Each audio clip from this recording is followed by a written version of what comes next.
All right. Good afternoon, everybody. Once again, my name is Emmanuel. For those who know me personally, they call me Prophet Maxine.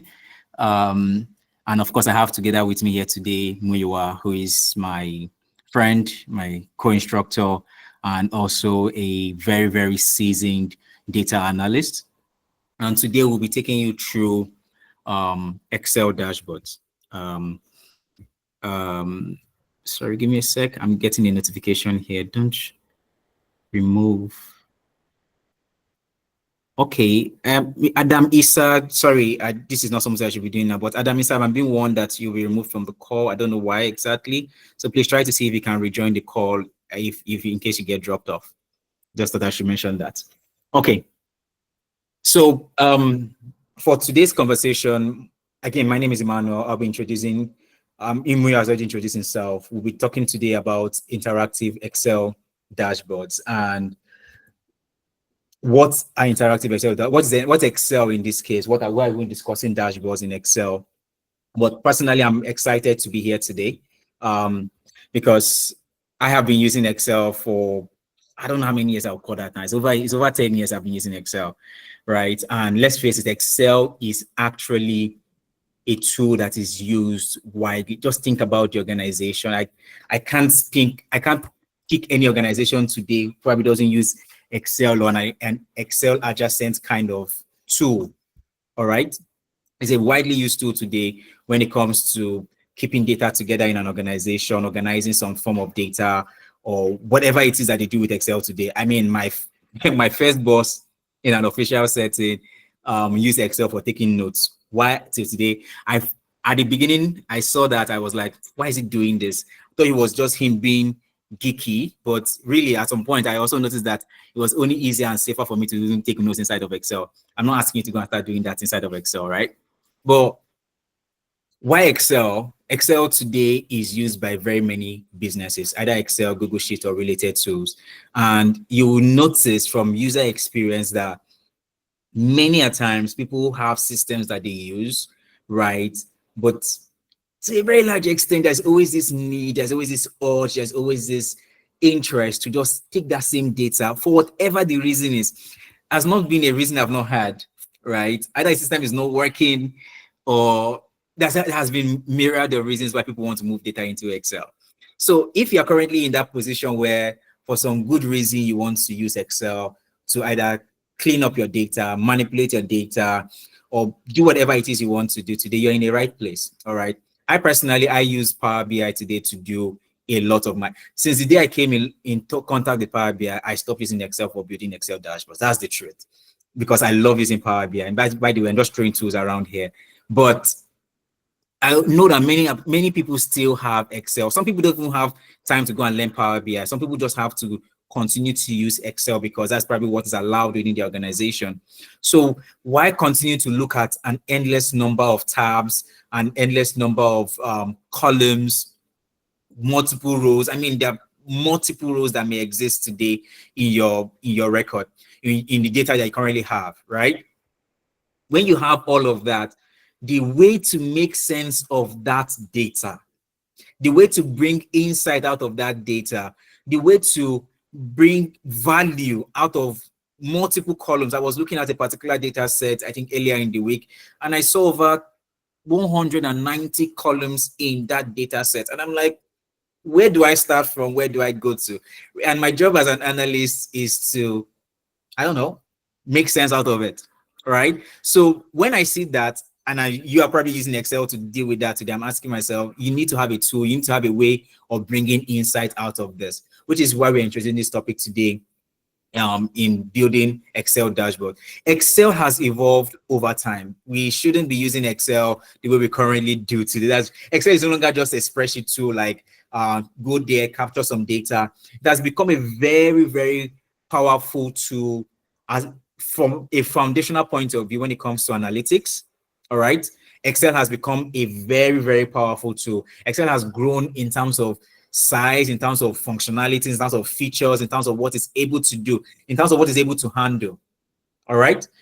Similar with Google Sheets. I remember when Google Sheets started and it felt like a joke at the time, but with time they are able to do a lot of things now using Google Sheets. So if you are here and you are listening to this, some of the knowledge you'll be picking up today is equally applicable inside of Google Sheets as well. So feel free, don't get understand the concept first, then you can go and apply same inside of Excel or inside of your Google Sheet tools. All right. So building a dynamic dashboard, an interactive dashboard that helps you to generate insights from the data set that you have, whether it's in Excel. When it's in Excel, that's what we're going to be focusing on today. So today I'm going to be showing you how to break free from just looking at boring spreadsheets. I mean, if you have data in front of you today, how can you just take that plenty data set? I mean, I was talking about 190 columns not too long ago.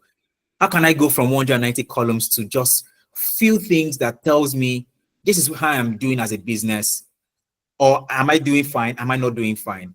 I think that was now this is May, right? I think that was March. I had a conversation with a few founders. I had a conversation around data analytics with founders and salespeople. I'm invited to a particular program during that period. And speaking to them, you will understand that some of these people, all they just needed to do, they have wonderful systems, trust me. What you just really need to do is go from manual data generation or exporting data to Excel to actually generating the right insight out of it. So today, what are we doing here together with Muyiwa is to teach you, to show you how to really build insights out of the Excel data that you have. All right. Of course, I said earlier, I gave you my own bias already. I love using Power BI, right? But at the end of this particular session, my expectation is that you'll be able to learn some of the tools, the tricks, the techniques that can make your reports really interactive, professional, and most importantly, and that is my job as an analyst, insightful. I shouldn't be talking to my head of department or my COO or my CEO or my MD. I should be talking to them and just dropping spreadsheets in front of them. I should be able to speak to them from the point of view of, we achieved XYZ in this period, or we did not achieve this for a particular reason, right? Being able to generate insights out of that data. So without further ado, let's dive into today's conversation. First things first, Excel is a very beautiful tool. I've said that again, but I also have to mention that with Excel, there tends to be quite a number of challenges using Excel. All right. Again, pardon me. I'm just going to do a quick introduction here, and I'll introduce. We'll get to Maria. Please help me get your screen ready because I'll be coming to you shortly. All right. I'll be coming to you shortly. Just help me get your screen ready. All right. Thank you very much. So, and for those who have just joined us, you're welcome. I see that the numbers have increased since then. You're welcome. Please, you can just drop the location where you're joining us from. We've already welcomed some persons before you came onto the call, or you can just drop your location where you're joining us from, and we'll be happy to welcome you. So someone is going to drop you a welcome message in the chat box. Thank you. So traditional spreadsheet data set is static. All right. As a user of Excel, personally, you notice that 60 to 70% of the time you are just doing cleaning of data, reformatting data, and all of those things. While Excel is great at some of those things, that's the traditional way of using Excel. As an accountant today, you're probably going to use Excel to maybe pull out some financial metrics here and there, or do some nice Excel financial statement, and that's it. But really, Excel today as a tool, you can do a bit more than what you're currently doing. You can do a bit more. You can get to the point of looking at the data set you have and going to, this is the level of insight without even adding an extra tool. All right, which is what we are going to be doing or discussing today. Data, I will stop at this point. Data is a story that needs to be told. All right. Your data is a story that needs to be told. So using just spreadsheet or just using Excel dump isn't enough. Without context, using Excel dump isn't enough. So we need to be able to tell the right story using the data. And if you love to use Excel, you're welcome onto this particular call once again. We'll be happy to take you through how to go about that today. And in case you don't understand anything I just said so far, that's fine. That's why I'm here. My own job here today is to break it down to you, whether you understand the concept or not. All right. What is Excel? I'll start by introducing that. What is Excel? All right. Um, Excel is a spreadsheet tool. Emmanuel, you have come again. You just said you're going to break something down, then you went into Excel is a spreadsheet tool. What is Excel? Excel is a spreadsheet tool. What is a spreadsheet tool? Please see a spreadsheet tool as anything that has rows and columns in it. What are rows and columns? Just imagine your broadsheet, or if you are going into a particular organization and you're supposed to sign in at the front desk and you write your name on that sheet. That right there is a spreadsheet.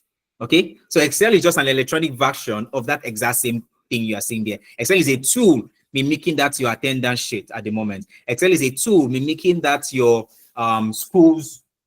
Excel is a tool mimicking that your school's broadsheet where they enter the names of students and the scores that they all gathered. All right. So that's what Excel does for you. Again, I'm just using a terminology here that doesn't sound too technical. All right. Excel is that tool that does all of that for you today.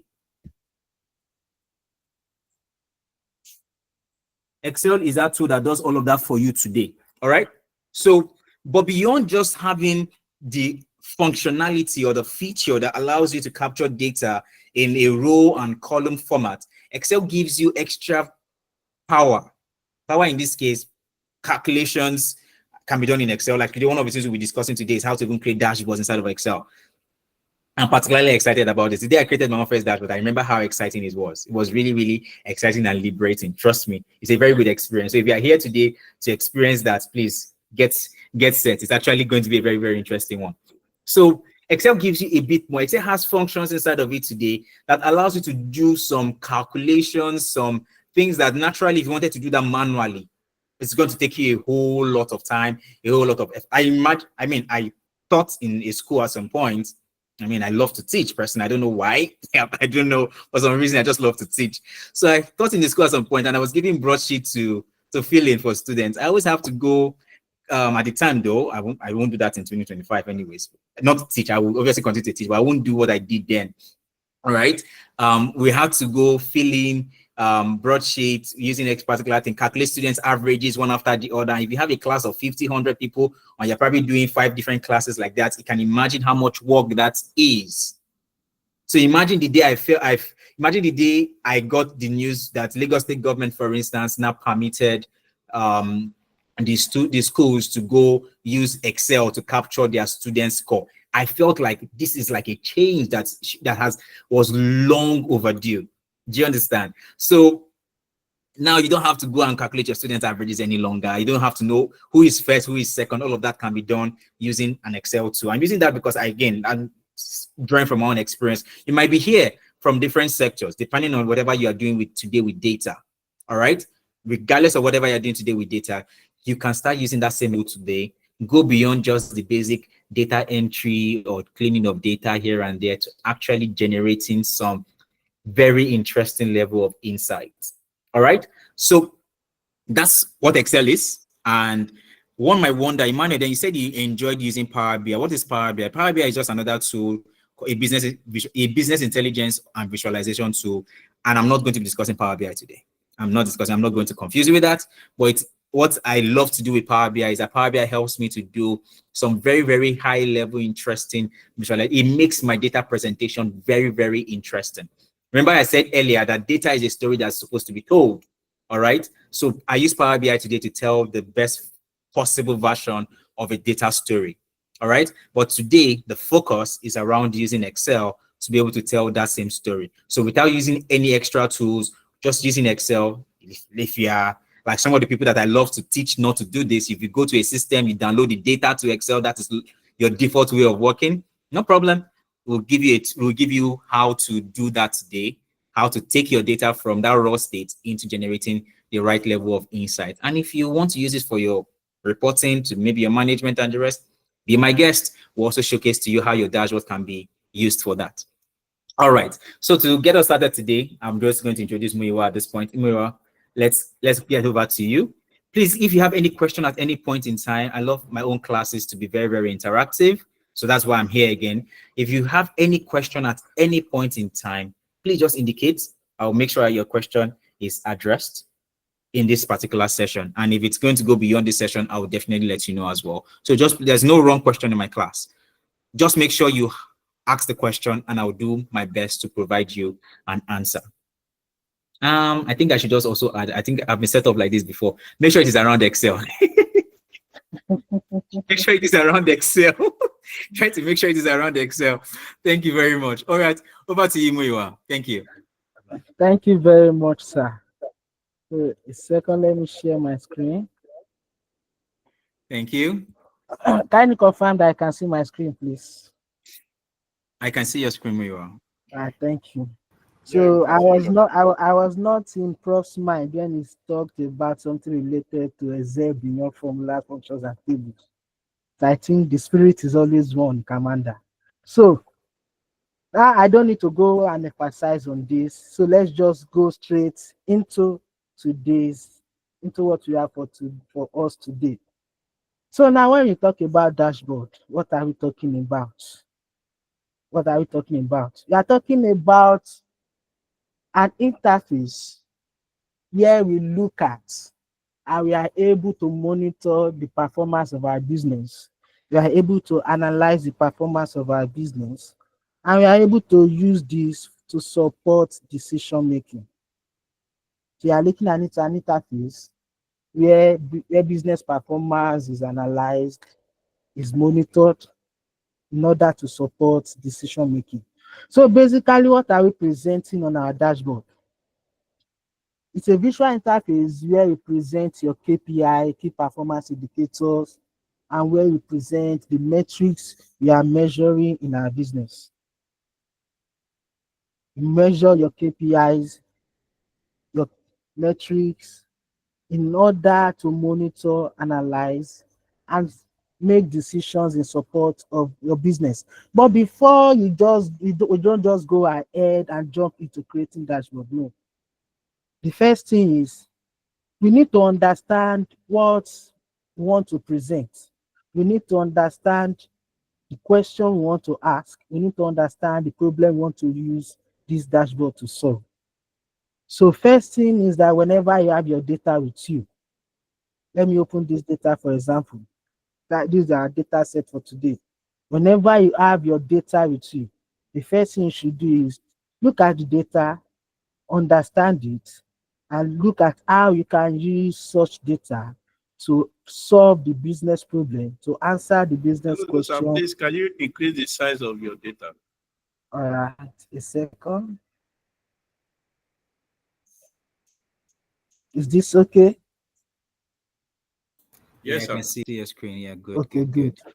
So, as I was saying, you need to understand the data before you can now begin to use. It's like when you are asked a question, you don't just jump into answering the question. You first understood the question you want to answer, then can give the correct answer. So once you have your data, you understood the data, then you can now use it to present the report, to present the dashboard that you want to use in solving whatsoever business problem or questions. So now in creating dashboard, I've seen situations where people overload their dashboard with too many insights, with too many information. Like we were taught in school, good communication is not ambiguous. Good information is not ambiguous, rather. So we should not overload our dashboard. So just concentrate on the key information you want to present. Okay. You need to concentrate on the key information. Okay. Prof, you want to come in, please? Yes, I was going to just comment. Actually, I raised my hand earlier. You Yeah. mentioned something which I think is very important to point out to point out here. You mentioned KPIs and make KPIs Metrics. and metrics earlier, and I think it's important for the class to understand what's the KPI and what is a metric. All right. So in this case, everything that you can measure, right, as long as you can put a number to it, is a metric. Anything. That's what I was talking about that I shared with the startup founders that I was talking to like some few months ago. Anything that you can measure is a metric. How long is this? How short is this? What is the duration of this? How much did I make here? Anything you can put a number to, right? And you can measure is a metric. All right. But not everything that you measure is, I don't want to use words, not everything that you measure is important. All right. So there are some key performance indicators, and I think the business leaders or heads of businesses sometimes they understand this concept. That's why when we go through some strategy sessions and the rest, you hear them coming back with some OKR, some KPIs and the rest. KPIs are supposed to be like 1, 2, 3 or something of that nature that helps guide your business to where you're supposed to be. All right. If your business is meant to achieve a particular set of goals, what are those goals? Those numbers that you must keep looking at. If this number is going in the right direction, that means we're actually achieving our goal. If this number is not going in the right direction, simply put, we're not achieving our goals. All right. That is a KPI.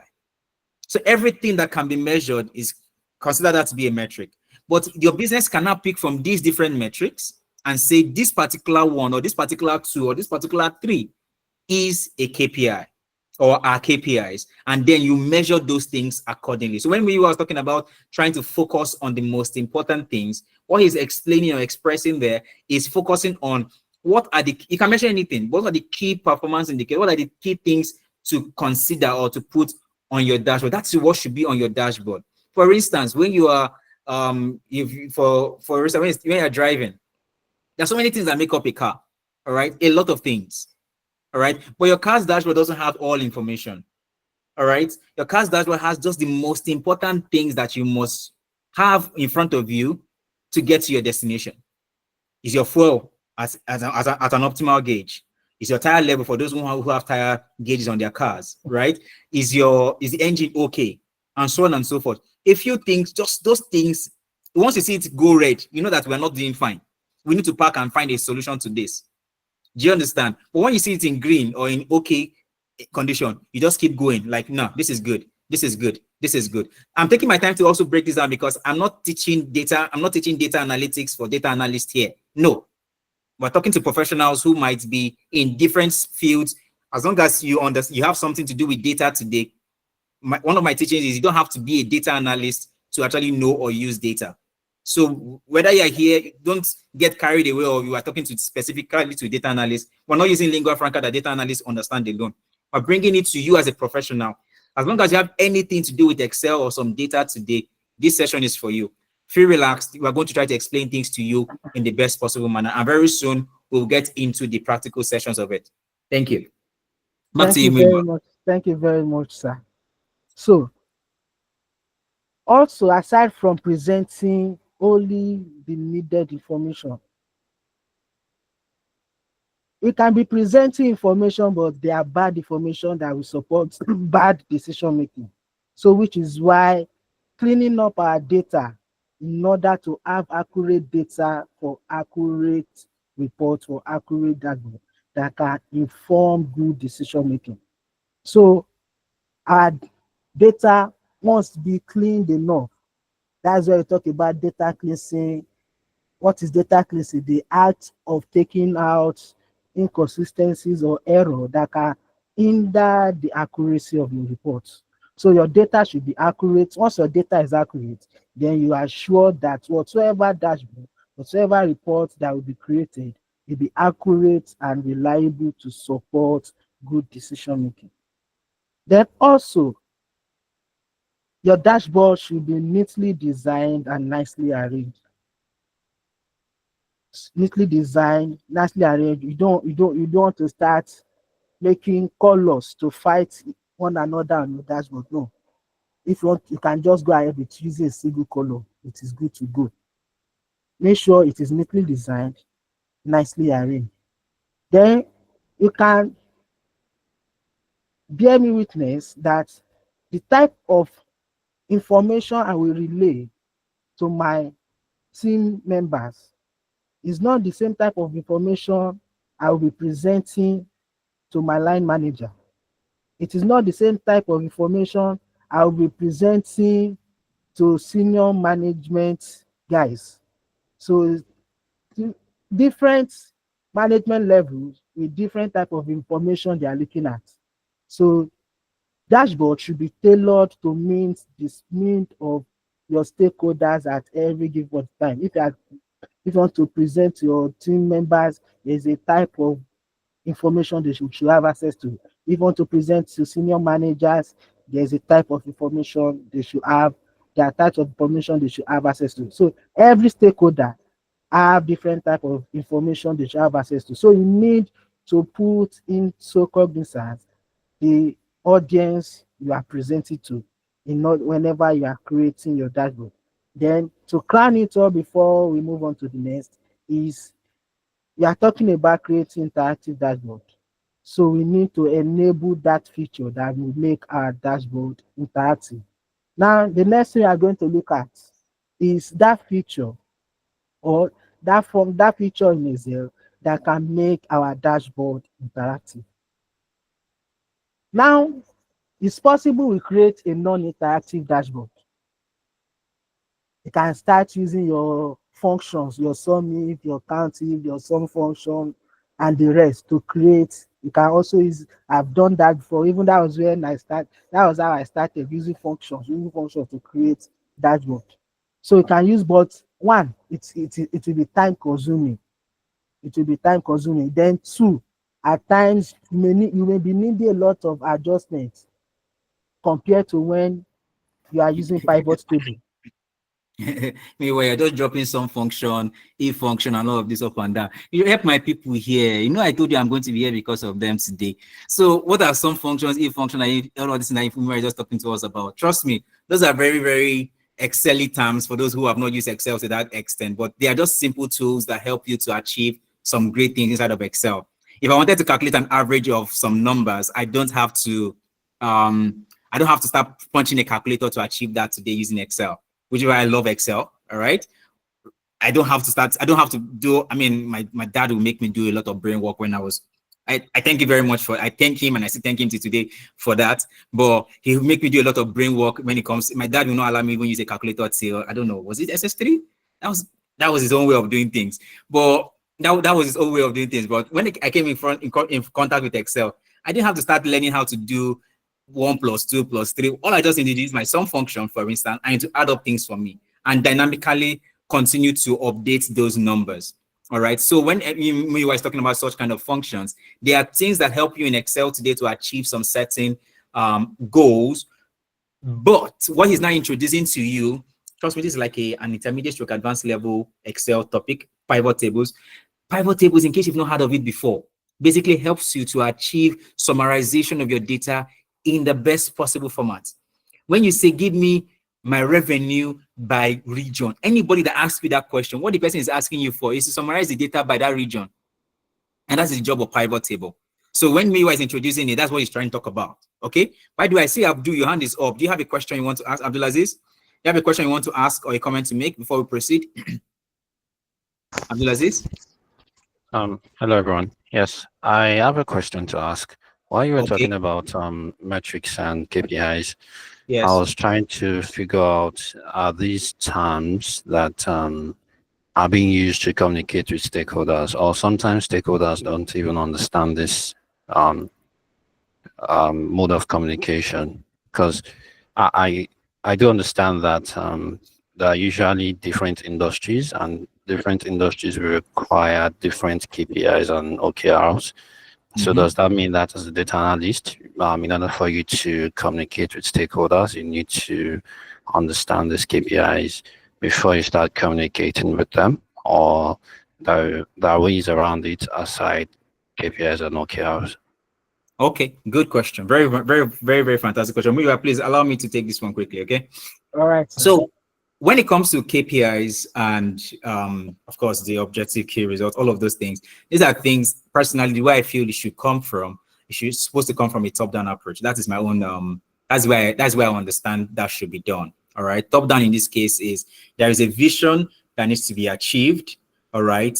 Whoever the visionaire is in this case, either the head of the business or the head of whatever it is, of course, maybe calls together his consultants or whoever it is that is working together to achieve this particular goal, or maybe it is God telling him that. Whenever you have this beautiful dream in front of you, you're supposed to be able to break it down into some measurable goals. I want to achieve 1,500 learners between now and December 2025. It is measurable. There is a time to it. It's not like I just want to achieve 1,000 learners. No, I want to achieve 1,500 learners between now and this. There is a time frame to it, and it is measured. That is, there's a number to be able to track.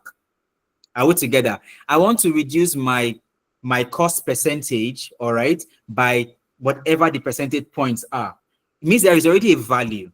All right. But this time around, we're trying to reduce it to a particular. I want to increase my margin from, I don't know, 14% to 15% by one extra percentage point, because that 1% is going to give us a potential of this particular amount. These numbers, right, has a way it cascades to different people. All right. For you as an analyst, your own job is to be able to interpret how each person's own, what's it called, data speaks to these goals. That 1% that this business wants to add or achieve has something that finance has to, has something that sales has to do, has something that the purchasing guys have to do, has something that the marketing team has to do.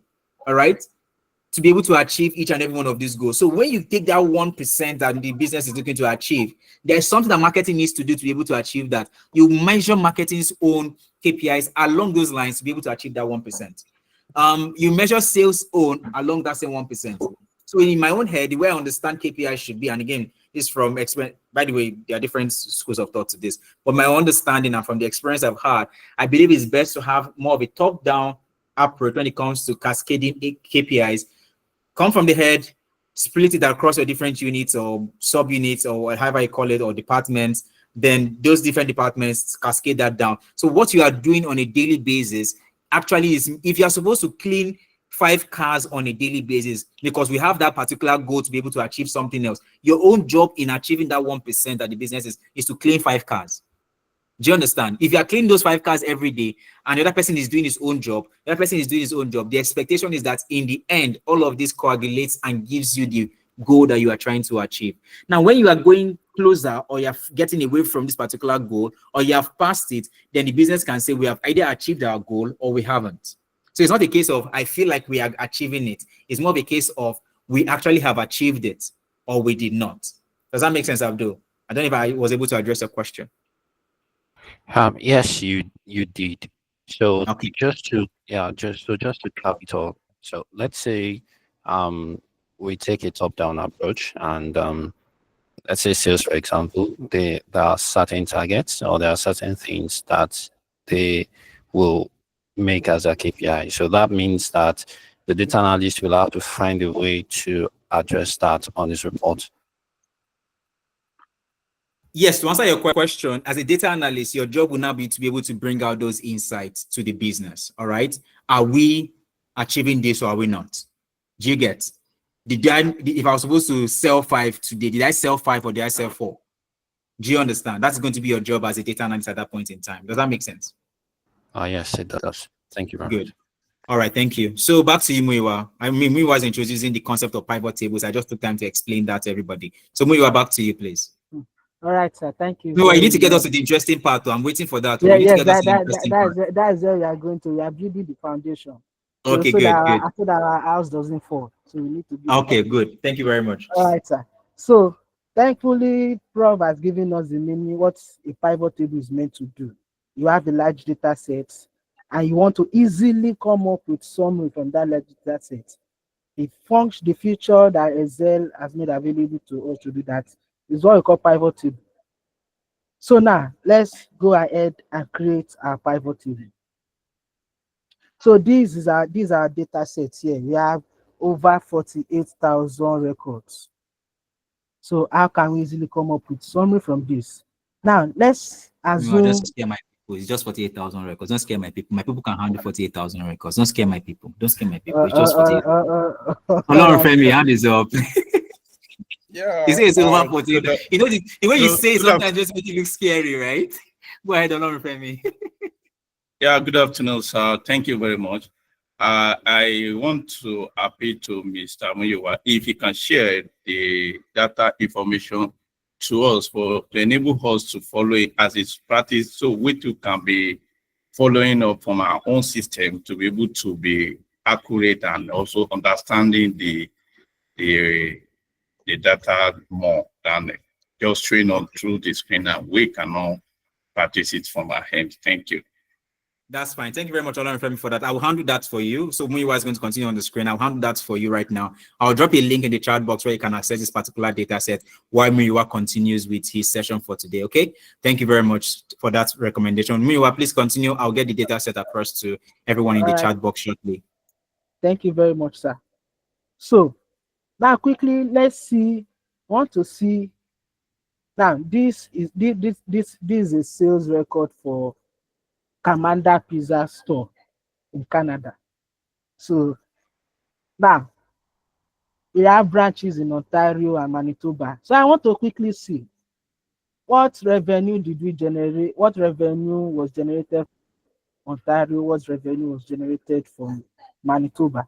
So how can I quickly do this?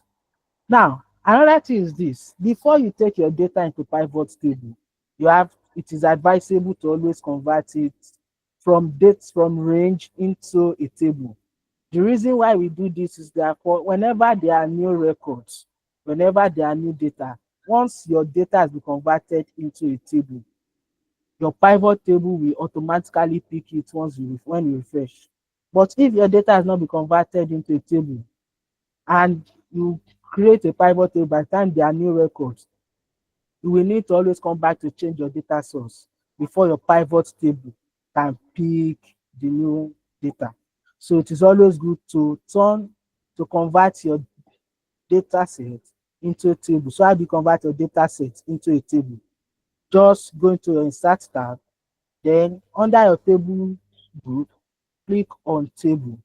So once you click on table, you can see the range of cells where my data is sitting on has been highlighted.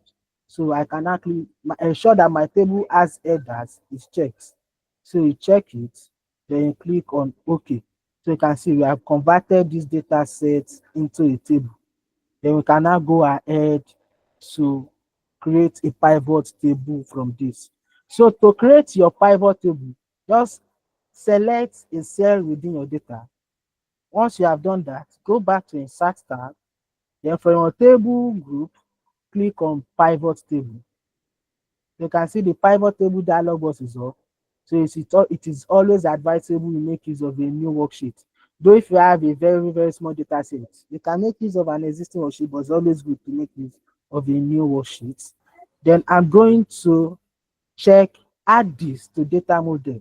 Yeah, One of wait. Okay. Wait. See, you have already entered fast lane just now. You should have just gone from gear 1 to 2 before going to 5 now. Calm down. Alright. So what we were just basically trying to explain here. I love to talk about Excel and this thing, like as if we are talking about everyday, what's it called? The whole point of using a pivot table is we need to be able to create summaries for our data set. All right, summaries that we can then visualize. Okay, of course, if you don't understand some of those concepts, it's probably because you've not used Excel, but try to understand it from where we are explaining it. There's obviously a bit of a backstory before you can talk about pivot tables. All right. But what we were trying to explain to us right now is the whole point of being able to create your dashboard. One of the things you must have in place, of course, your data is number one. Then the number two thing is you need to be able to create a pivot table. And what he's trying to do right now is to create a pivot table. All right. And to do that, the first thing is convert your data set into a form of a table before you can then pivot. What is pivoting? Basically taking your table and summarizing it based on some things.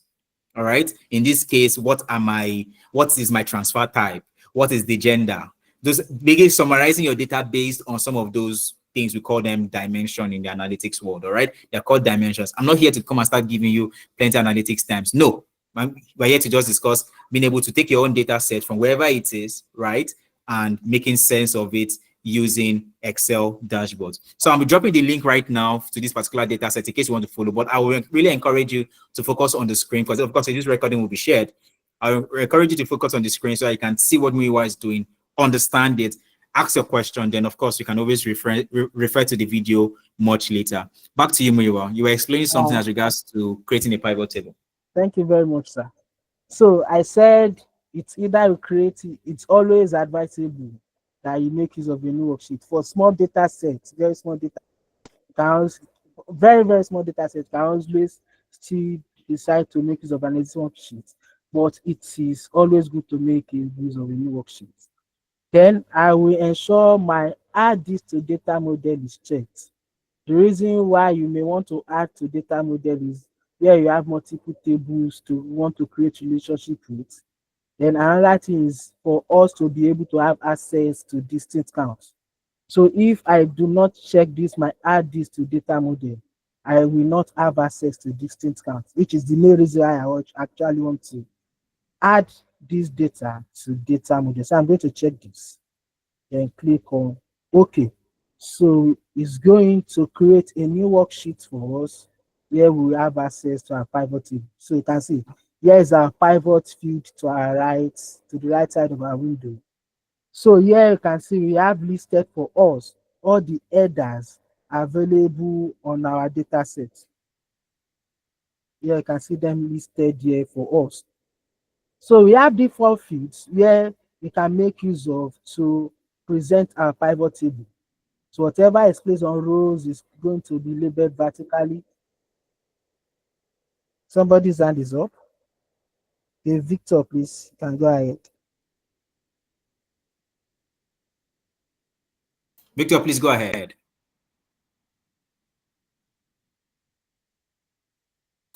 Victor, if you're speaking on muted mic. Okay, Muyiwa, please, you may want to proceed. All right. We can't see Victor's hand up again, so yeah. As I was saying, whatever is placed on row is going to be vertically arranged. Whatever is placed on column will be horizontally arranged. Then our value is for us to create calculation. So you can decide to say you want to sum, you want to check average, you want to check counts, and the rest. All right, so I said I want to check the revenue from each of our branches. So I'm going to drop branch in rows. And so our price here is the field where we can actually check for our revenue. So I'm going to drop that in value. So you can see this is the contribution of Manitoba and Ontario to our total revenue. So you can see that we have been able to come up with this beautiful summary from this our relatively large data set. So this is how we start up whenever I want to build an interactive dashboard. First, you need a pivot table, or you need pivot tables to work with in order to create interactive dashboard. Now we have created this pivot table. So now for your dashboard, you need multiple charts. 2, 3, 4, depending on what you want to present. You need multiple charts. So now the next thing is now how do we create a chart from these pivot table? Okay, How Muyiwa, can we? Muyiwa, sorry, I thought Yes, you have a sample of the kind of dashboard we're trying to create for today, right? You have a sample of it. So I don't have a sample now. We quickly create one once I Okay. I wanted to explain. show we can show what the dashboard looks like where we are driving to, but no problem. Please stick We will around because we are going to be quickly- creating a very interesting dashboard this afternoon. So I hope that is going to be beneficial to each and every one of us that is on this call. Please proceed. All right, sir. Thank you very much, sir. So now, like I said, dashboard is the combination of multiple charts, tables, and the rest. So now let's see how to create a chart from these pivot table. So to create a chart, you just select any aspect of your pivot table. You go to your insert tab, then you can see from your insert tab you have a group known as chart group. You have various type of charts that you can select from.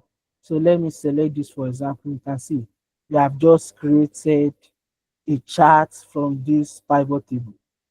We have created a chart from this pivot table. So multiple pivot tables giving us multiple charts are what we've been needing to create our dashboard in a moment. So we are about creating a dashboard. But first, before you don't just dive into creating dashboard, you have your data sets. Somebody has a question? Hello, sir. Yeah. Yeah, based on the data that Mr. What is his name? Prof. The prof sent to the platform, we cannot insert the table.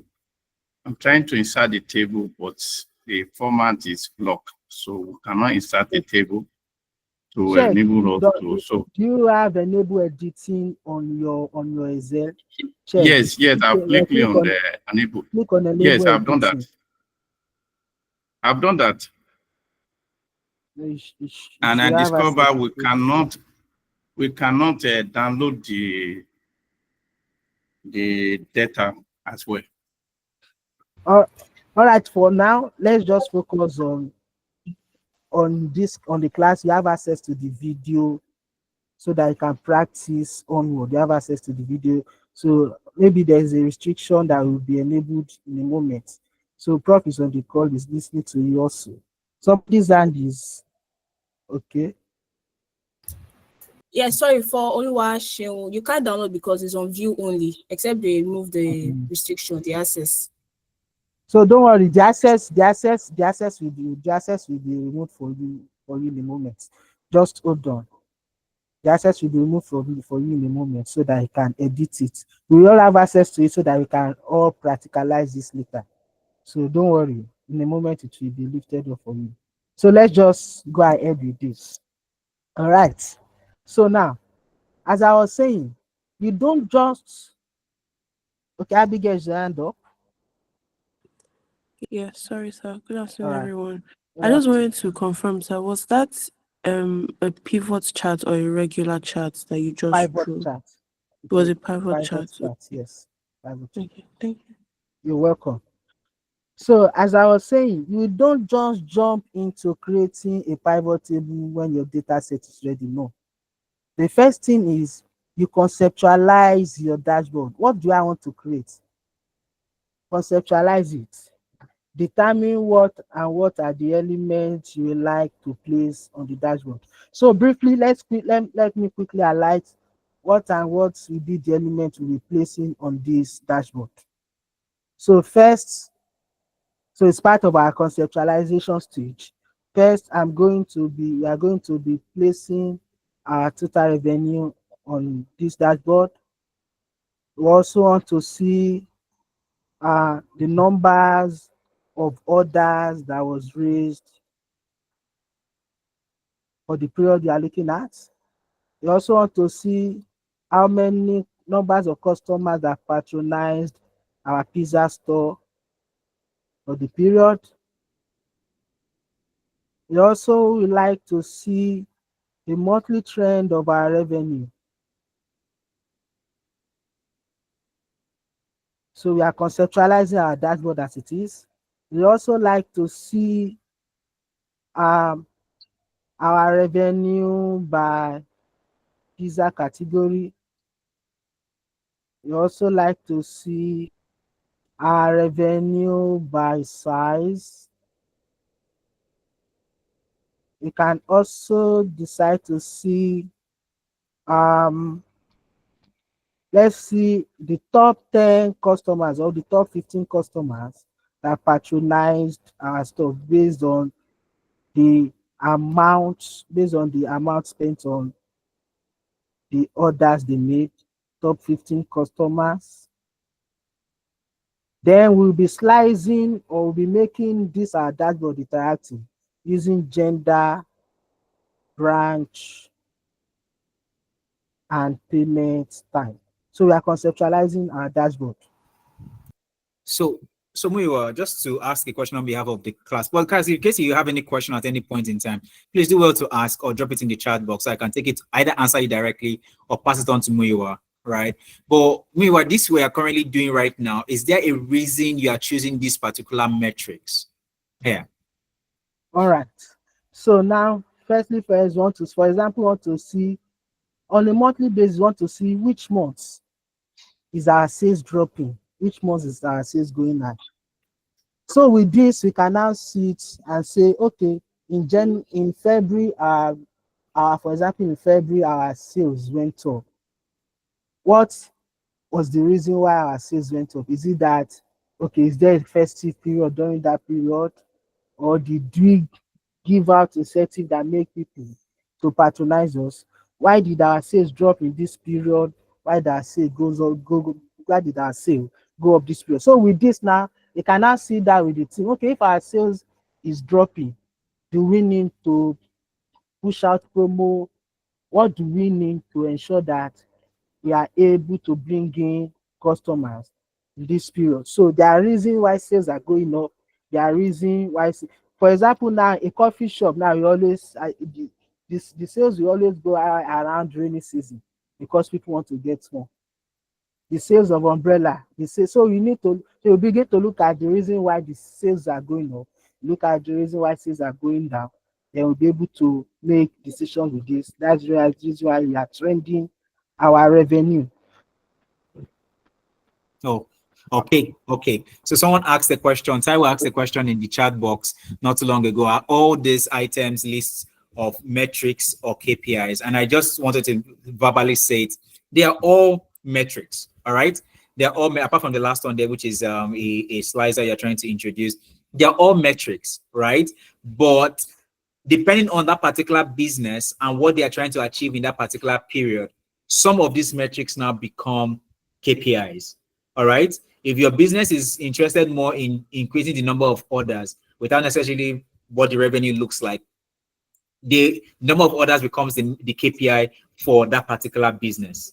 All right. I don't know if that answers the question, Taiwo. So the number of orders becomes KPIs for that particular business. Some businesses might drop their price just to be able to increase the number of orders that they have within a particular period. Then that becomes the KPI. Okay. Thank you. Back to me, Iwa. So let's continue with the visualization. All right, thank you very much, sir. So now we are done with seeing the elements we'll be dropping on our dashboard. So now it's also good that you sketch your dashboard. You can sketch it on a plain sheet when you are.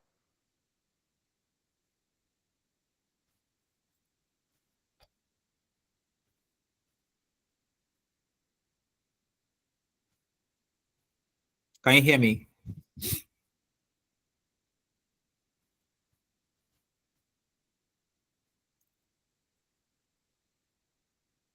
Yes, I can hear you. Okay, fantastic. So I think what I was trying to say there is that you need to be able to sketch out your dashboard. That's what I was asking earlier, if you had a sketch of what he's trying to what's the word now? What he's trying to achieve, right? Being able to sketch out sometimes helps you to gives you a picture of what exactly you're looking to achieve ahead of time. So you're not bothered around, or what should the design look like? And there's a trick I teach my people. All right, there's a trick I teach my people. What do I teach them? I say, anytime you're designing any dashboard of any kind, one of the things you should consider to do first is put interactive numbers, put numbers at the top. Put the most important numbers. Let me just share my screen here. Put the most important numbers at the top. All right. Let me enable editing here quickly. So give me a sec. Put the most important numbers at the top. Put, by the way, that is my own way of thinking about it. I think it's simpler that way to think about it this way. Put numbers at the top. In this case, go to insert. Now this is me just trying to create a few things here. Imagine putting some numbers at the top here. All right. So the top here, what we have here really is just numbers. All right. So put numbers at the top. Immediately following those numbers, the numbers in this case are focusing specifically on things that the business wants to see. All right. When your boss is asking you every morning, what are we doing or how are we faring? What exactly are they asking you? Do you understand?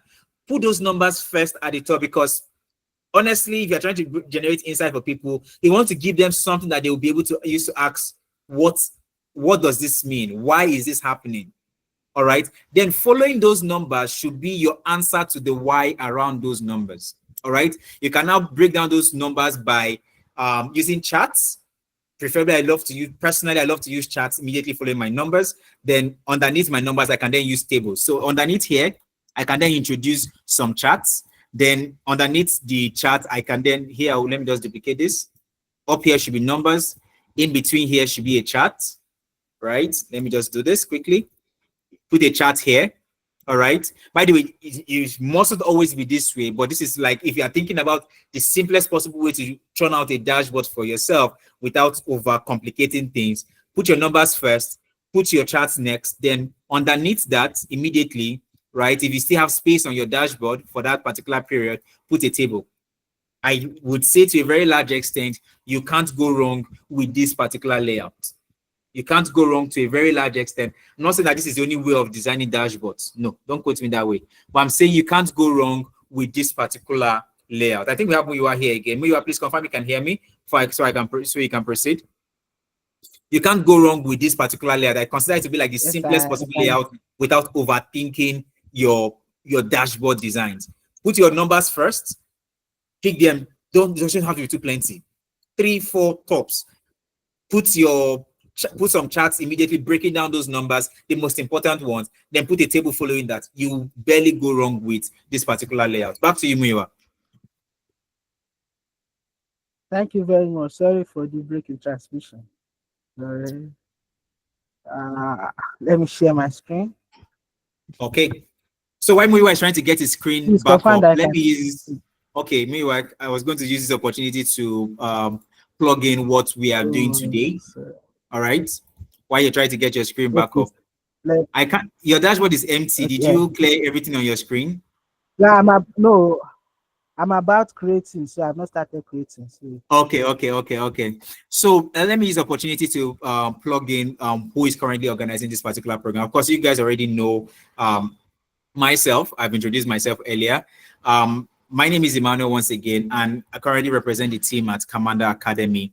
What we do at CAMANDA Academy today is to train professionals and graduates on technical skills, digital skills, and business skills. Primarily those focus areas. In this case, whether it comes to analytics or software or digital marketing, business skills, digital skills, tech skills, we currently focus largely on training graduates and professionals in Nigeria on these skills. At the moment, we currently have an upcoming cohort for a data analytics for professionals program, which personally I am proud of the particular program. The reason I'm particularly proud of this program is the program is designed for, it is, Mima, can you drop your screen briefly? The program is particularly designed for people who are not data analysts. This particular program is not designed for analysts. All right. The data analytics for professionals is a combined program that teaches you both Power BI and Excel. It's for people who are not, you don't have to be analysts. It's for people who currently, I consider them to be data users. If you're working today with Excel, or you have started using Power BI and want to know more about this particular program is for you. All right, the Data Analytics for Professionals program. I've had people who either are starting out, who are currently working, looking to switch careers or looking to start making sense of their particular data. I would kind of say I pride myself in the fact that this particular program is not even for analysts, because I speak to a lot of analysts and I think they already have a lot of resources for themselves. But barely would you see people focusing on the non-technical aspect of data analytics, especially for professionals. I personally designed this particular program and it has been very, very successful since we launched it in 2023. So the results speak for itself. I'm introducing you this particular program. It should be a cohort to be starting out in June. So if you're interested in joining the Data Analytics for Professionals program, for those who are currently on this call, right, I will be personally offering you that at 85, right? So please do well to indicate your name and your phone number in the chat box. I'll reach out to you after this particular class.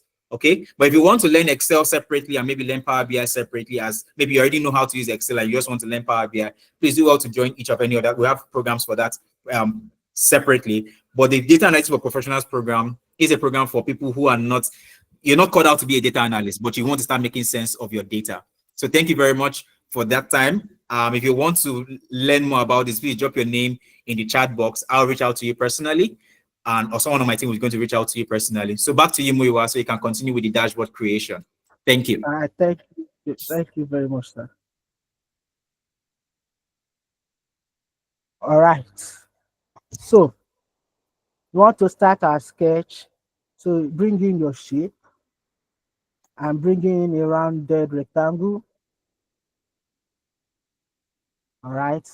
So I'm going to format it. I'm Sorry, going to Mugiwa. okay. Hello. You can go ahead, please. You Elizabeth, go ahead. your Excel doesn't have those lines anymore. Could you show us what you did for it to be that empty? Okay. So Thank I you very went much, to Elizabeth, for that. Don't mind my instructor today that is just doing hiding everything behind the scenes. Thank you very much, Elizabeth, for that. so I already showed it earlier. So it was Okay, go ahead and do it because again. after I was done with that my internet went off. So Okay. you go to your view tab. Under your view tab, you go to show. You uncheck grid. So once you uncheck grid line, it takes all create your dashboard. This is how your Excel should look like. So I've now introduced a shape in case you may ask, how did I brought in the shape? Go to Insert tab. For me, my shape is under my illustration, but for some other version, to shape, I'm bringing in rounded rectangle. So I'm drawing it. I'm going to format that shape. I want to change it to white. Then maybe the line to one of the family of white. Then I'm going to shadow it. I'm shadowing it. So I'm sketching my dashboard. I'm sketching the background for my dashboard. So let me give it a name. This is going to serve as my header tab. So CAMANDA Pizza series terminal BC for 2024. All right. So as that for that. So I'm going to copy this shape, copy it, then paste it. So I want to have multiple of this shape. So let me reduce the fonts of this here, because these are what I'm going to use to present my revenue and others. So let me rename this revenue and let me centralize it. Control C, Control V.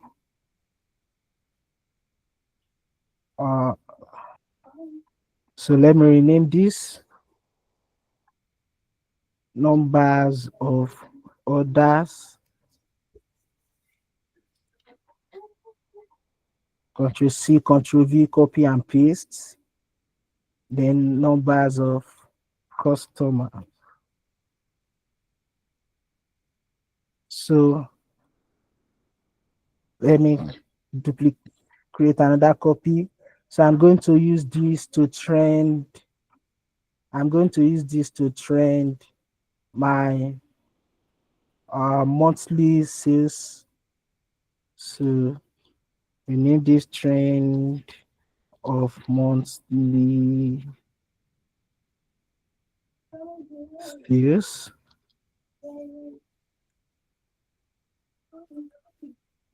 So copy and paste. Let me use this for revenue.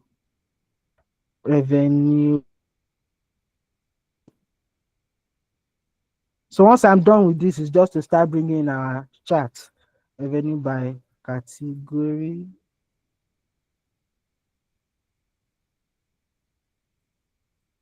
So you can see I'm arranging my dashboard at the same time. Control C, Control V. Control C, Control V, that's copy and paste. So revenue by size. So let me see if I can add one more. Okay. So let's use. I don't know if somebody is seeing what Miwa is doing here. Miwa is just conjuring things up and down. Does it Control C, Control V for us up and down sense? Is it Control C, Control V working for everybody to Control C, Control V in? Are you seeing the Control C and Control V coming to life gradually? Okay, Miwa, they are already getting some round of applauses already. Okay. Fantastic. Yeah, so the whole idea that is why here, we are here, so that they understand it.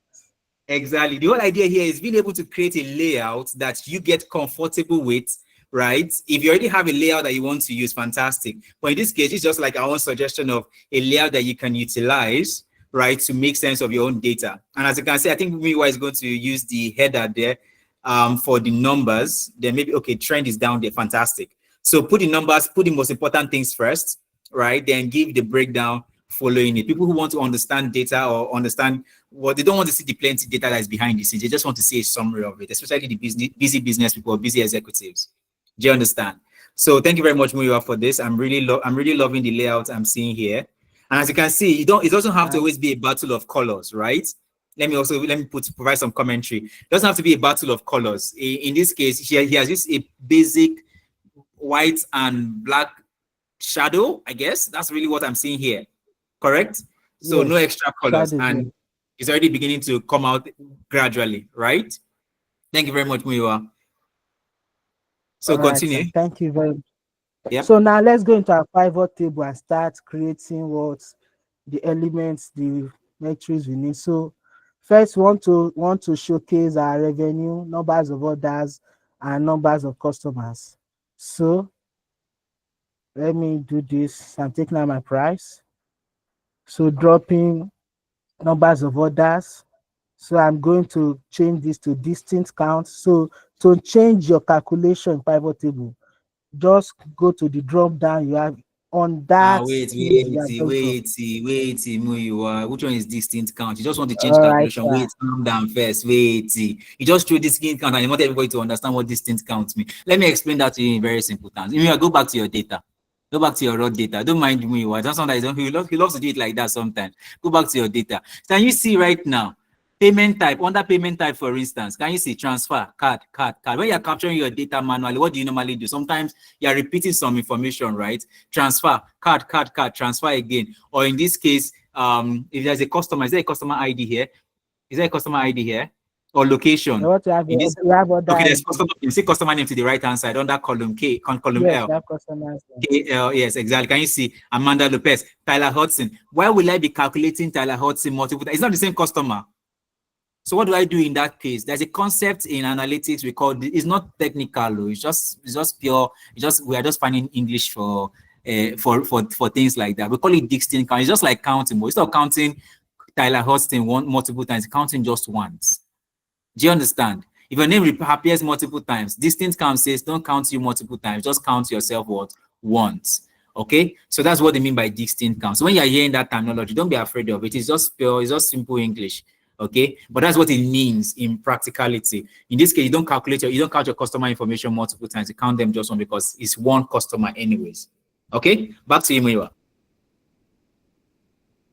Thank you very much, sir. So to change your calculation, you go to the field you have just dropped. Then there's a drop down. You click on the drop down. Then you click on value fit settings. Then you can change it to whichever type of calculation you want. So in this case, we want distinct count. So part of the reason why I selected add data to model is for me to have access to this distinct count. If you are creating a pivot table and you just created the pivot table without selecting add data to model, you would not have access to this distinct count. So I've done that. So I want to also see how many customers patronize those for the period you are looking at. So I'm going to do the same, distinct counts. Yes. So now we have this. I'm going to bring them to this card here. But because we are going to use text box, whenever you create a shape, is text box that will allow us to write into that shape. So for me to be able to make use of my text box to bring in my figures from these pivot sheets into this place, text box does not recognize complex function. Will not work on text box. Look at, for example, now. Let me reference this total figure. Let me say equals to this figure. Can we see what we are having inside my formula bar? Can we see what we are having? One is too complex for text box to behold. So I'm going to reference these figures out. I need to reference them out.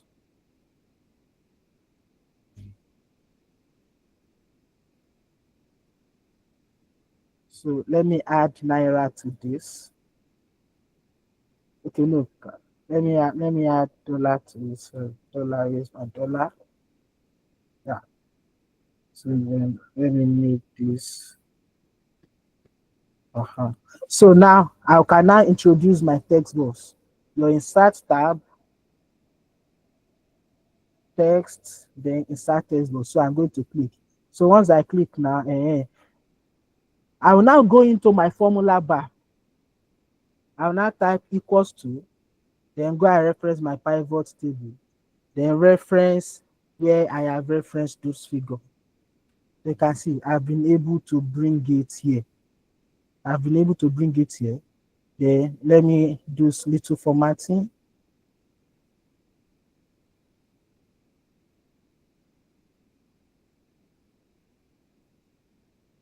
All right. So I'm going to copy this, copy and paste. So what I will just do now is I will just go into my formula bar and change the cell Please, name. can you repeat that step again? Okay. So what I did was insert a text box. So now to reference this figure into my text box. Once you are in your text box, go into your formula bar. Go into your formula bar, type equals to, then go and reference the figure. That's it. I've referenced the figure, then I can now format it and drop it where I want to drop it. That was what I did here. Thank you, sir. You're welcome, sir.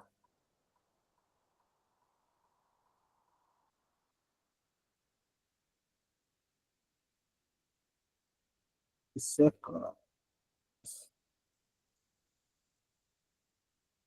All right. So now Control C, Control V. So now what I would just have to do is just to change the cell reference. So this will be B. So as you are changing the reference, the formatting will be changing. As you are changing the reference, the formatting will be changing. So I can just copy this format and paste it on this. So I will select this, go to my Home tab, click on your Format pane tab on your keyboard group, then click on the figure you want to drop the format on. Then I will do the same thing to this. Control C, Control V, copy and paste. So I'm going to change this to C.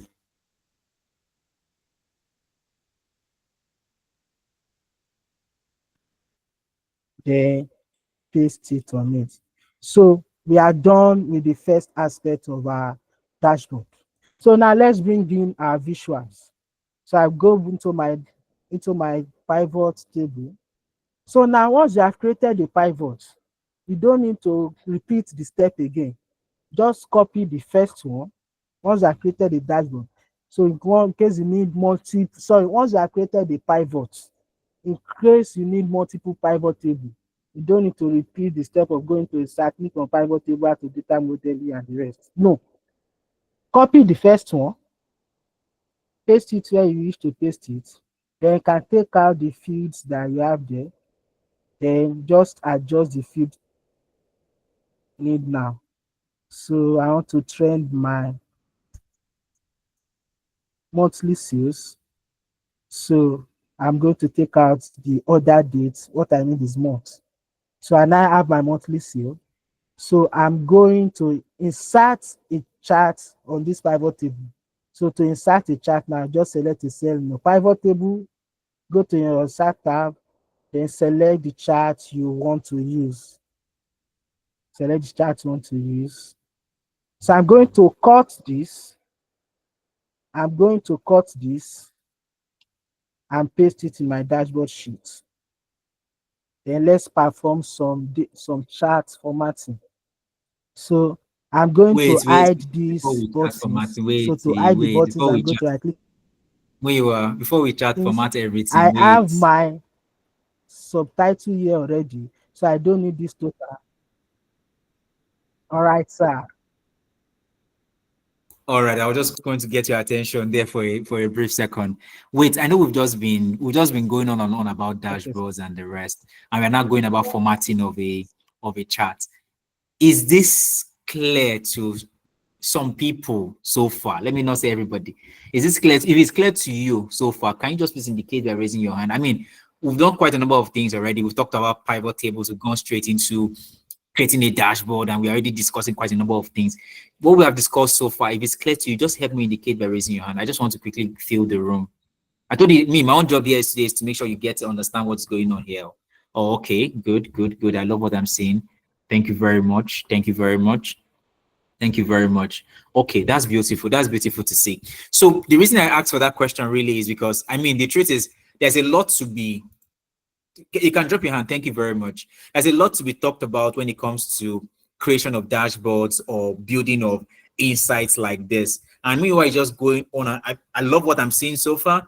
Meanwhile, it's going on and on about this right now, being able to create layouts and all of those things. Trust me, there's even more interesting ways of doing this. I love Excel. I mentioned this earlier. Again, you have to pardon my biasness. I love Excel. I've used Excel quite really extensively, but I got to a particular point in time in my life. I'm like, you know what? I have to move on to other things. I have to move on to bigger things. Let me put it that way. Hence why I appreciated Power BI into my life. So as much as what we are seeing right here today is possible, and it can be even much more extended than this.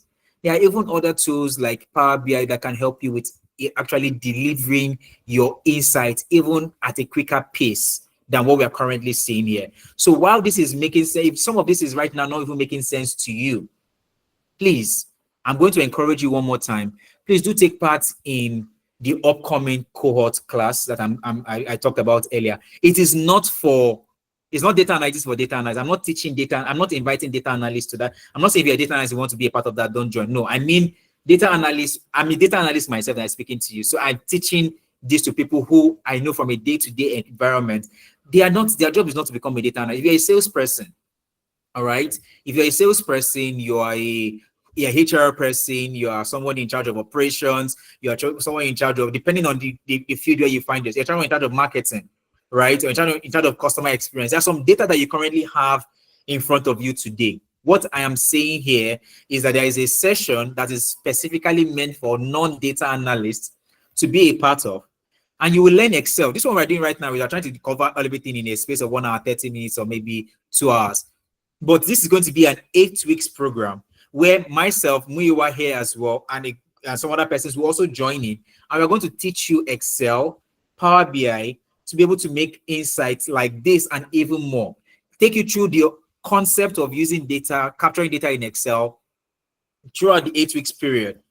Personally, I love this particular program because not once, not twice, not 3 times I have gotten, the reviews we've gotten on this program has always been marvelous. Because I personally designed this particular program. It's not the regular programs you see online there today. I don't mean that they're not good ones, but I personally designed this one because it's coming from a point of experience that people currently go through.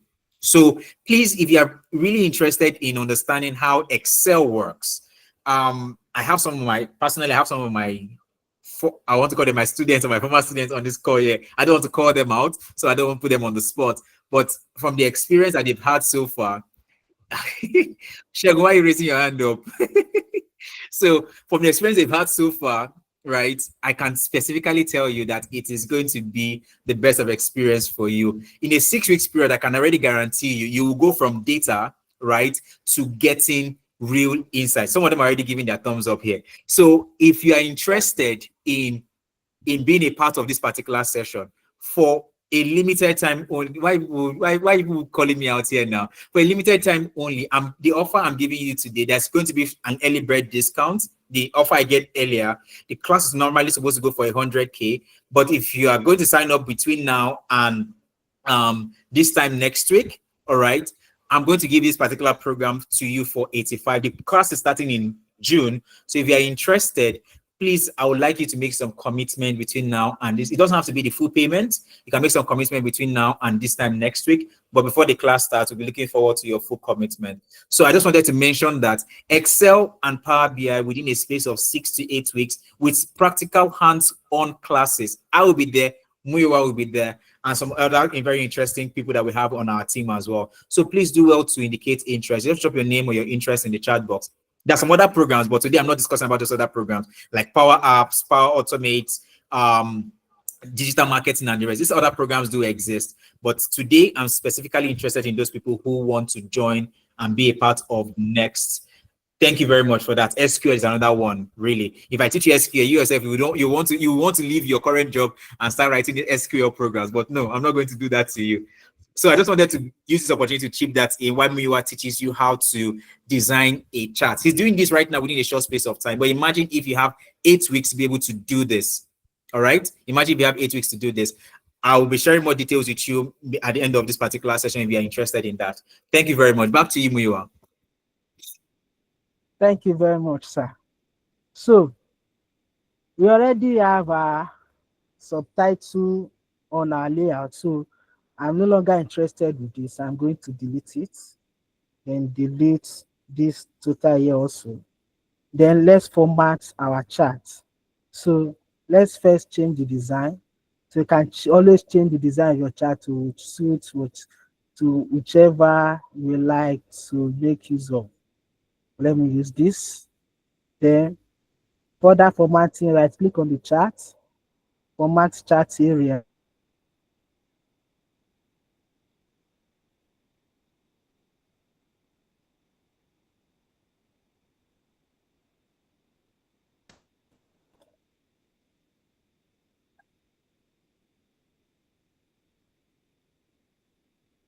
Hello.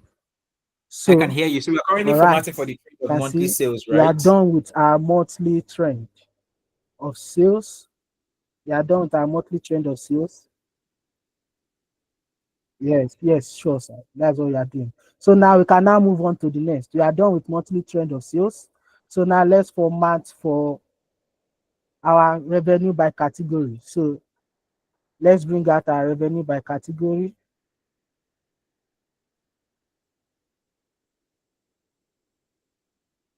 I'm going to check the field on your revenue by category. So insert your chart, cut it, go to your dashboard and paste it. So let's hide all our buttons again. Right click, hide all buttons, hide all field buttons, take out the total. Let's change the design. Choose whichever design you wish to make use of. Right click, format chart area, no field, no line. So I'm taking it into this place.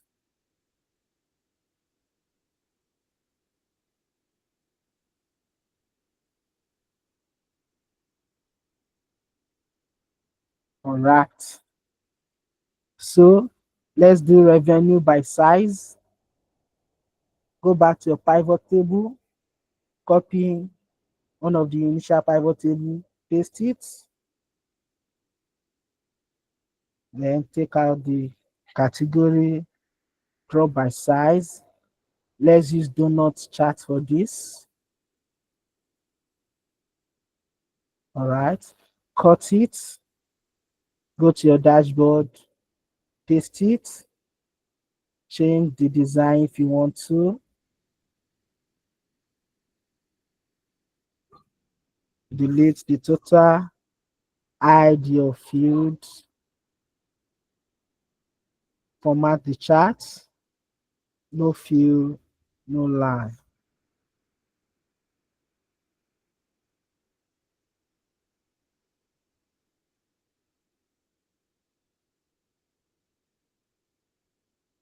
All right. So let's bring up our top 15 customers. So let's do the same.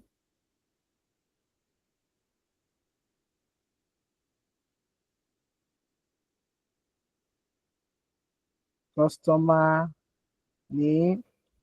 So I'm going to filter top 15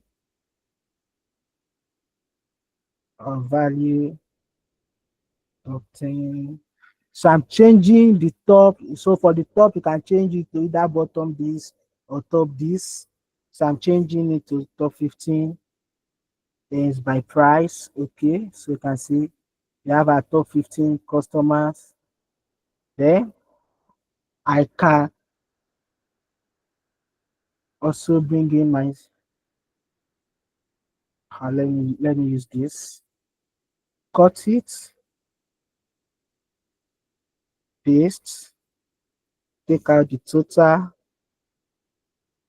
take out the buttons, hide off the buttons by right clicking, format the chart, design the chart, change the design if you wish.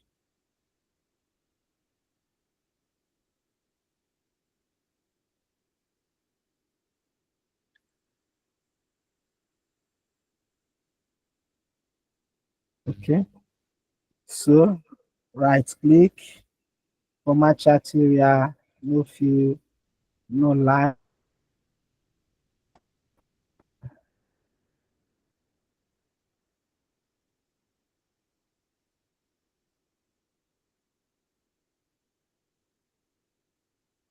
Well, Muyiwa, you yourself, you agree that it's Excel, Sha.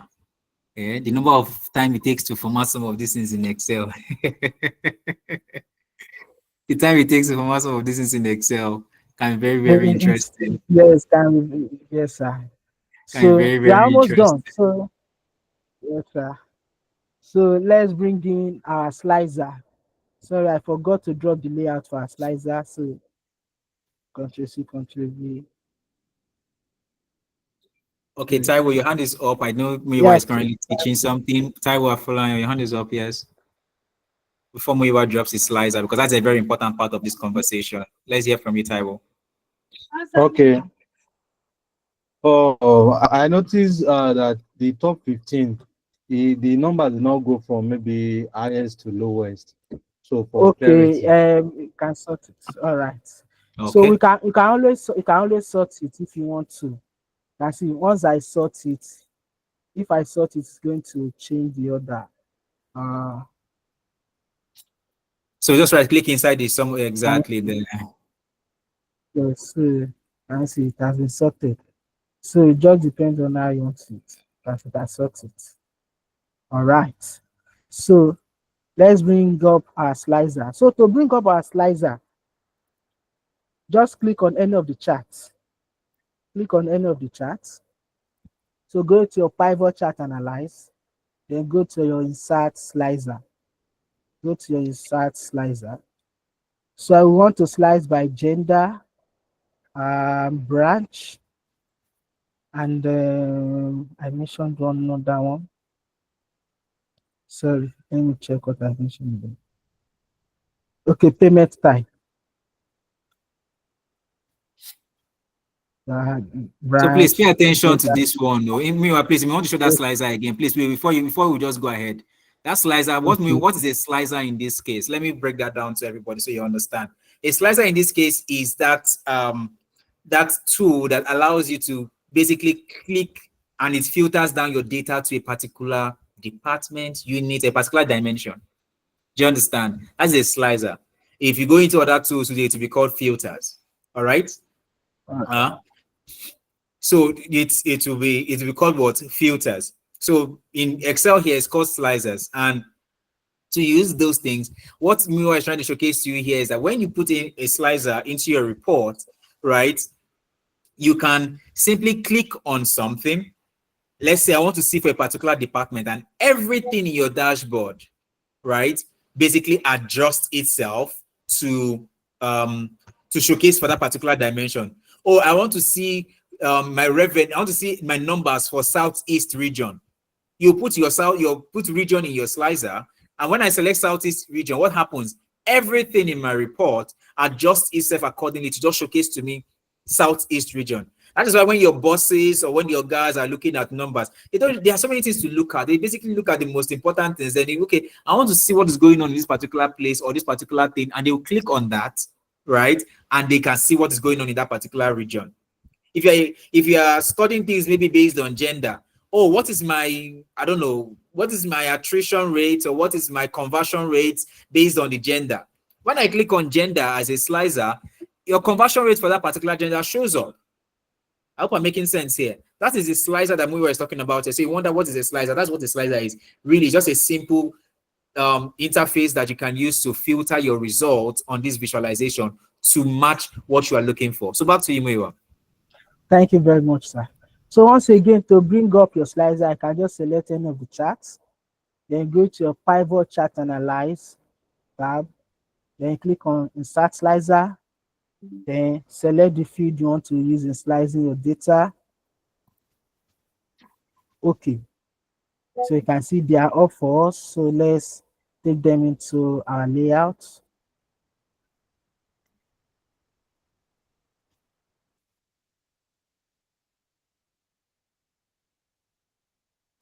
Let me increase the detail. All right. Gender.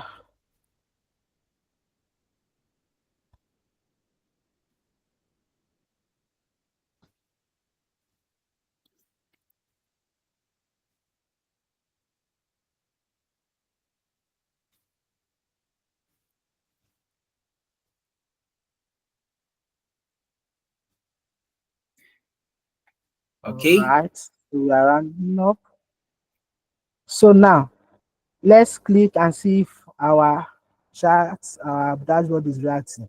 So as you can see, it's only one of the charts that is reacting. You need every other one to react. So how do we ensure that every other chart are reacting when we click on this slicer? So now to do that, you need to connect all these pivot tables together. You need to connect them together. So how do we do that? Select your slicer. You are going to do them one after the other. Go to your slicer tab, report connection. Then you can see only one of the pivot table is connected. So we connect others. We do same for others.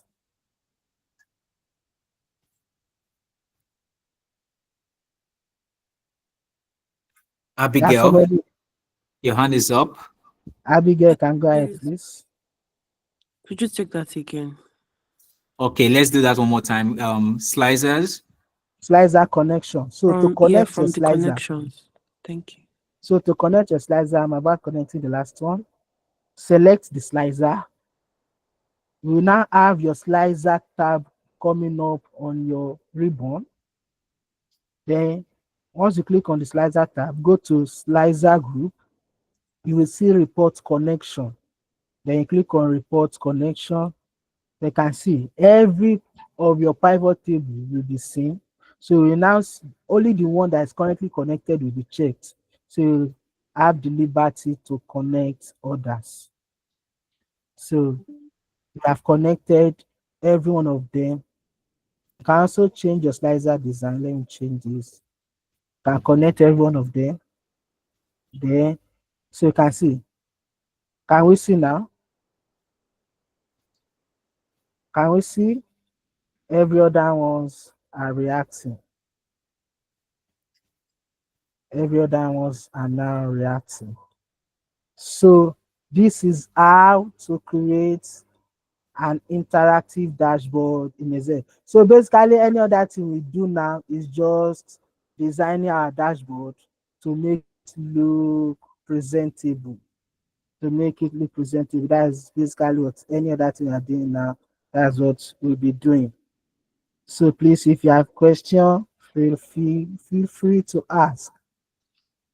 Thank you very, very much. By the way, Muyiwa, there's something that I have for everyone in here who have stayed up to this particular point in time. There's something that we have for them at this point, but I can see the round of applause already coming in. Muyiwa, all of this is just for you.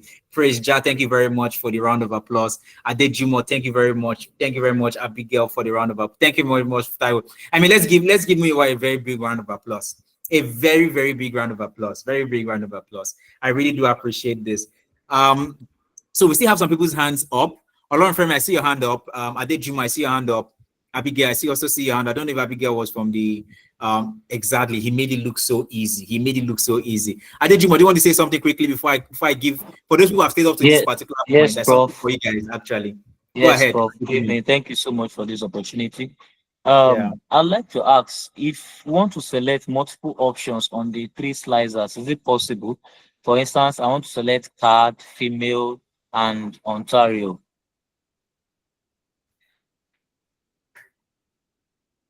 Okay. Card, email. Hold on, let me clear the slicer first. Okay. Card, female, Ontario. Yes, so to do that, you have to hold down your control. Exactly. Hold on. Yeah, you have to hold down your control to select multiple options. You hold down your control.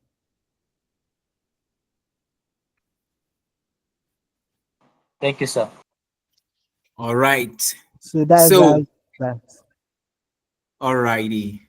Thank you very much for that. Thank you very much for that. Any other questions, please do well to indicate. Now is a good time to raise your hand and let's take questions.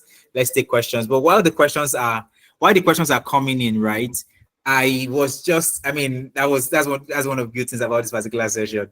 So remember earlier when I had please watch out for the what's it called? There's going to be an email to everyone who watch out for the recording. I'm going to send an email to everybody concerning with this particular recording and what we currently have covered here today. All right. And a little Sorry, sir, bird can just I quickly correct something? you say? I want to quickly correct something. So Go ahead, please. across multiple slicer, you don't need to hold down control.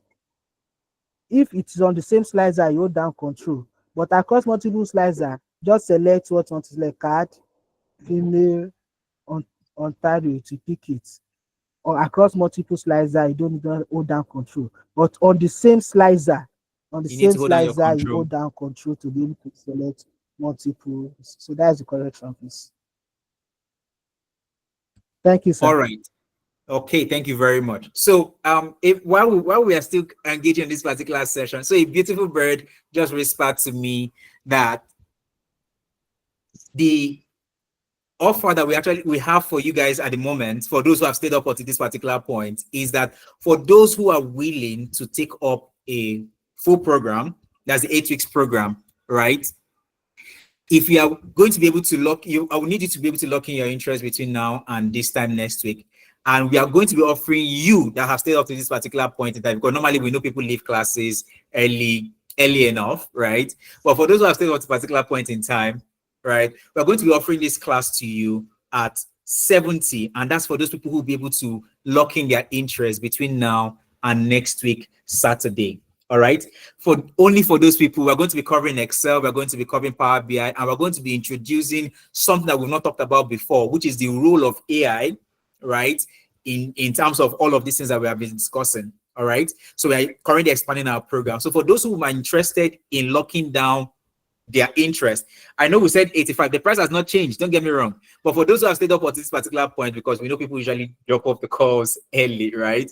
So we are giving you a very good opportunity to join the particular class, log down your interest in this case is being able to make a part commitment or the full payment between now and next week Saturday, all right, of 70K, and that gives you the opportunity to be a part of the next class, all right, either in part or in full, all right. I saw someone's hand up earlier.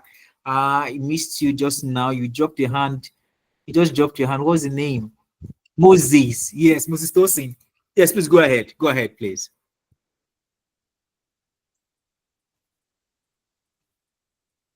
Moses Tosin, if you are speaking, your mic is muted. Hello, can you hear Yes, me? I can hear you now. Yes. Thank you very much. I want to know if it's compulsory to put a slicer by the left-hand side or by the right-hand side, sir. Okay, fantastic. I'll take that one. Don't worry. That one is for me to take. I know why. So the slicer or filters, as they were, where you put it should be based on how your users tend to interact with your report. Pick a location and put it. Either put it at the top, put it at the right, put it to the left. Pick a location and put it. All right. So it doesn't really, depending on the layout of the report that you have introduced, right? If people can read your report without adding a filter, then maybe put it to the right. So it's not like there's a rule to that. But what I would not encourage is put left, put one on the left, put one on the right, put one at the top. No. Put it to the left, put everything there, or put it to the right if that is what makes sense for the report layout that you have selected. All right. If your report without adding any filters to it makes perfect sense already, please, filter can stay to the right. Do you understand? Let people now select a filter for what they're looking for. Okay. Thank you very much, sir.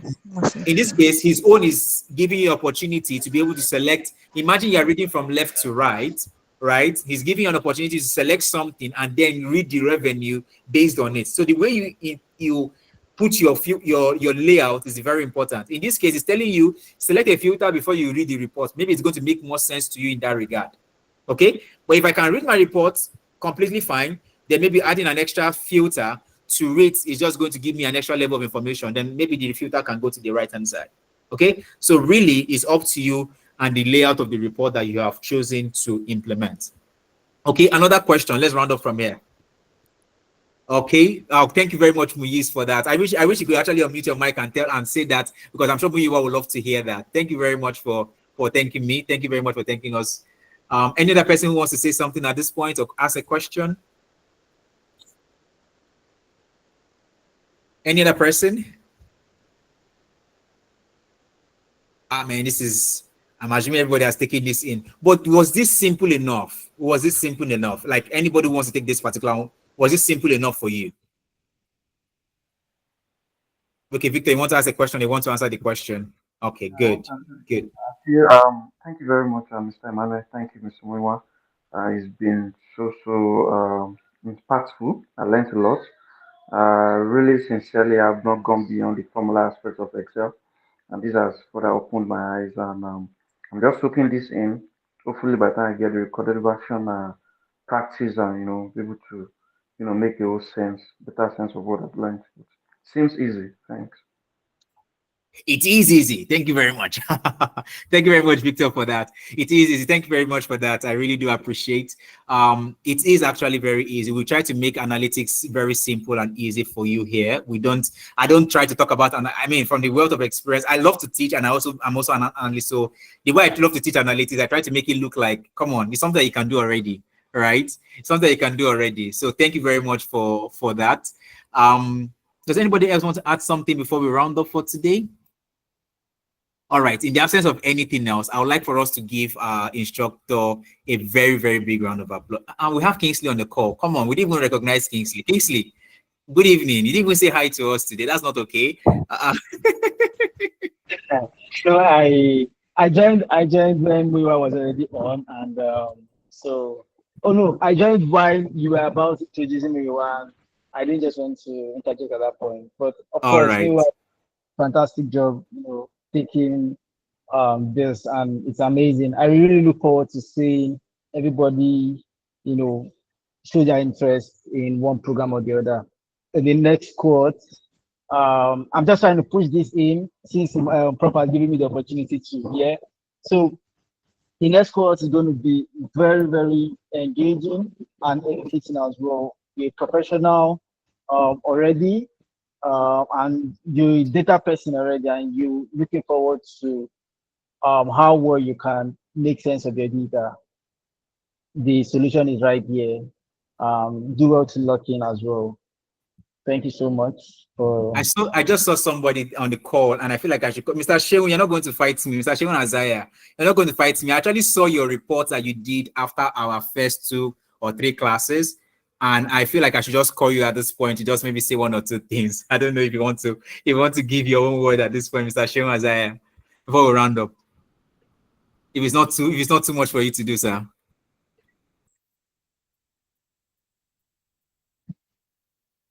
So, Oluwaseun, are you still with us? Oluwaseun is not here. Okay, Oluwaseun, I don't want to say something at this point.